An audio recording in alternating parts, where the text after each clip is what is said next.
রামনগর বিধানসভা বরাবরই পূর্ব মেদিনীপুরের রাজনৈতিক ও অর্থনৈতিক মানচিত্রে একটি গুরুত্বপূর্ণ কেন্দ্র।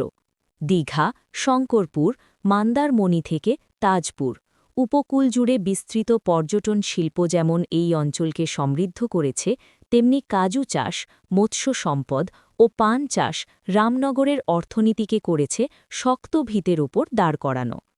ফলে এই কেন্দ্রকে ঘিরে রাজনৈতিক লড়াইও স্বাভাবিকভাবেই তীব্র। এই প্রেক্ষাপটে তৃণমূল কংগ্রেস প্রার্থী হিসেবে রয়েছেন ৪ বারের বিধায়ক ও প্রাক্তন মন্ত্রী অখিল গিরি। দীর্ঘ রাজনৈতিক অভিজ্ঞতা এবং উন্নয়নমূলক কাজের নিরিখে তিনি এখনও এলাকার মানুষের কাছে গ্রহণযোগ্য মুখ। তার হাত ধরেই রামনগরে পর্যটন পরিকাঠামো ও স্থানীয় অর্থনীতির বিস্তারে গতি এসেছে, এমনটাই মত রাজনৈতিক মহলের একাংশের। বিরোধী শিবিরের শিক্ষাবিদ ড চন্দ্রশেখর মণ্ডল প্রার্থী হলেও বাস্তবের মাটিতে সংগঠন ও জনসংযোগের নিরিখে তৃণমূলের অবস্থান যে অনেকটাই এগিয়ে তা স্পষ্ট বলে মনে করছেন পর্যবেক্ষকেরা।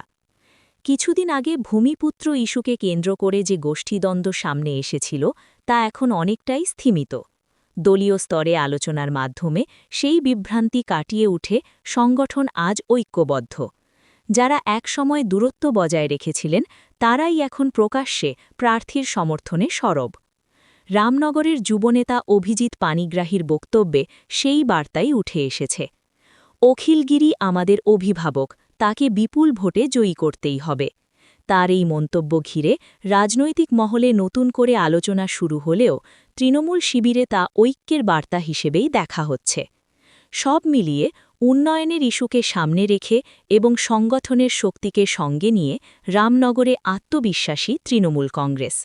শেষ পর্যন্ত ভোটের ফলই চূড়ান্ত কথা বলবে, তবে আপাতত লড়াইয়ের ময়দানে এগিয়ে থাকার ইঙ্গিত দিচ্ছে তৃণমূল। পূর্ব মেদিনীপুর থেকে অংশুমান পণ্ডার প্রতিবেদন। রাগ ভাঙার কিছু ব্যাপার নেই। আমরা প্রত্যেকে আমাদের তৃণমূল কংগ্রেসের কর্মীদের একটাই পরিচয়, আমরা মমতা ব্যানার্জির সৈনিক, আমাদের নেতা আমরা অভিষেক ব্যানার্জির সৈনিক। রাগ অভিমান থাকবে একটা পরিবারের মধ্যে, এটা নিশ্চিত। তবে নির্বাচন এসেছে, প্রত্যেকের লক্ষ্য স্থির, আগামী দিনে মমতা ব্যানার্জির হাতকে শক্ত করতে, এই পশ্চিমবাংলার যে সুশাসনে সমগ্র পশ্চিমবঙ্গবাসী মুগ্ধ, সেই সুশাসনকে পুনরায় প্রতিষ্ঠা করতে হবে এবং পশ্চিমবাংলার আনাচে কানাচে কিছু অশুভ শক্তি মাথা চাড়া দিয়ে উঠেছে। মমতা ব্যানার্জির হাতকে শক্ত করে সেই অশুভ শক্তিকে, সেই আগাছাদের দুমড়ে মুচড়ে উপড়ে ফেলে দিতে হবে, সেই প্রতিজ্ঞা নিয়েছি। সমস্ত রাগ, সমস্ত অভিমানকে দূরে ঠেলে দিয়ে আমরা সকলে হাতে হাত মিলিয়েছি। রামনগরের সংগঠন বলতে জিরো। অখিলদা আমাদের নেতা, অখিলদার প্রতি পুনরায় আস্থা রেখেছেন মমতা ব্যানার্জি।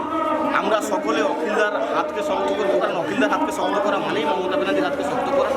রাগ অভিমান, আমি পুনরায় বলবো, রাগ অভিমান থাকবে, নিশ্চিত থাকবে। একটা পরিবারের মধ্যে হলে থাকতে পারে, এই সমগ্র ব্যাপারে আমাদের কিছু রাগ অভিমান নিশ্চিতভাবে ছিল। তবে মমতা ব্যানার্জির হাতকে শক্ত করতে আমরা বদ্ধপরিকর। সমস্ত রাগ অভিমান ভুলে আমরা সকলে হাতে হাত মিলিয়েছি। পুনরায় মমতা ব্যানার্জিকে চতুর্থবারের জন্য আমরা মুখ্যমন্ত্রী করতে বদ্ধপরিকর। আমরা